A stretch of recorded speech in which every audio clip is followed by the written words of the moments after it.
সোমবারের মতো মঙ্গলবারও টলিপাড়া স্তব্ধ। শোনা যায়নি লাইট, ক্যামেরা, অ্যাকশনের শব্দ। বন্ধ সিনেমা, সিরিয়াল, সিনেমা শুটিং।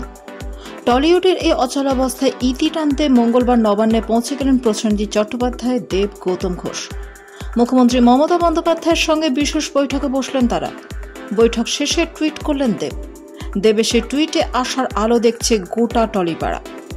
দেব টুইটে লিখলেন, ধন্যবাদ দিদি, আশা করা যায় আজকে বিকেলের মধ্যে সব সমাধান হবে আর আগামীকাল থেকে ফের শুটিং শুরু হবে। সমস্ত টেকনিশিয়ান, পরিচালক ও স্টেক হোল্ডারদের ধন্যবাদ।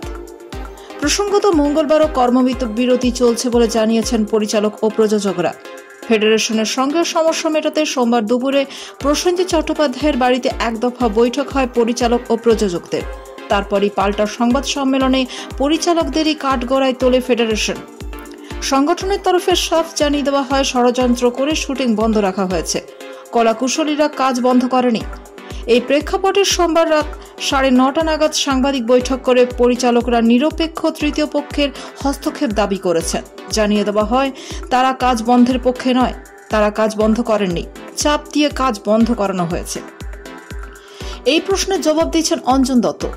তিনি জানান, আমরা তো সিনেমা করি, তাই যে সিনেমা বোঝে, নিরপেক্ষ, আইন বোঝে এমন কাউকে এই তৃতীয় পক্ষ করা উচিত। এই তালিকায় কোনো অবসরপ্রাপ্ত বিচারপতি, আমলাও থাকতে পারেন বলে মত পরিচালকদের। কাজ বন্ধ প্রসঙ্গে বলতে গিয়ে পরিচালক অভিনেতা অনির্বাণ চট্টোপাধ্যায় বলেন, আমি অ্যালিগরিক্যালি বলছি, এতদিন আমাদের জ্বর হলে দোকান থেকে টপ করে ওষুধ কিনে খেয়ে ফেলতাম, এবার আমার একটা ডাক্তার চাইছি, প্রয়োজনে অ্যান্টিবায়োটিকের একটা লম্বা কোর্স করতে চাইছি। তাদের সাফ কথা, বিষয়টা আর একজনের অপমানের ওপর দাঁড়িয়ে নেই, এতদিনের চাওয়া পাওয়ার বিষয়টি যুক্ত হয়ে গেছে।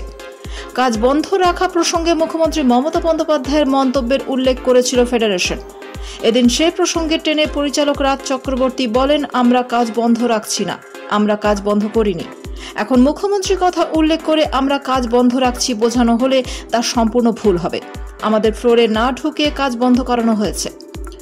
বন্ধ প্রসেনজিৎ চট্টোপাধ্যায়, অনির্বাণ ভট্টাচার্যদের পুজো রিলিজের শুটিং। পরিচালক রাহুল মুখোপাধ্যায়ের ওপর ক্ষুব্ধ কলাকুশলীরা। এদিকে রাহুলের পাশে দাঁড়িয়ে শনিবার টলিপাড়ার পরিচালকরা সম্মিলিতভাবে ফ্লোর বয়কটের হুঁশিয়ারি দিয়েছেন। আর তারপর থেকে স্তব্ধ হয়ে যায় টলিউডের শুটিং। অবশেষে মুখ্যমন্ত্রীর হস্তক্ষেপে আশার আলো দেখছে টলিউড।